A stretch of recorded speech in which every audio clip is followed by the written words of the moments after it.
ప్రభుత్వంలో చలనం లేదు. ఇవాళ బిల్లు పాస్ అయి బీజేపీ మీద నూకేసి చేతులు దులుపుకుందామని కాంగ్రెస్ పార్టీ చూస్తుంది. మాకు సంబంధం లేదు, ఇది రాష్ట్రానికి సంబంధించిన బిల్లని చేతులు దులుపుకుందామని బీజేపీ చూస్తుంది. ఈ వేదిక నుండి స్పష్టంగా ఇవాళ నేను ఛాలెంజ్ చేసి రాష్ట్ర ప్రభుత్వాన్ని, గౌరవ ముఖ్యమంత్రి రేవంత్ రెడ్డి గారిని అడుగుతా ఉన్నాను.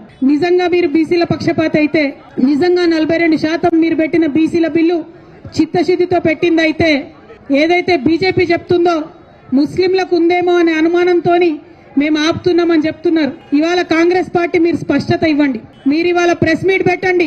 ఇక్కడ పెడతారా, ఢిల్లీలో పెడతారా, రాహుల్ గాంధీ గారిని పెట్టుకొని పెడతారా, సోనియా గాంధీ గారిని పెట్టుకొని పెడతారా, మాకు సంబంధం లేదు. ప్రెస్ మీట్ పెట్టి ఓపెన్ గా డిక్లేర్ చేయండి. ముస్లింలకు 10% రిజర్వేషన్ మేము సపరేట్ బిల్లు పెడతాం అసెంబ్లీలో అని చెప్పి డిక్లరేషన్ చేయండి. ఒక క్లారిటీ ఇవ్వండి. దాంతో ఏమైతుంది, ఇప్పుడున్న 42%లో ముస్లిం మైనారిటీల రిజర్వేషన్ దీంట్లో ఇంక్లూడెడ్ కాదు.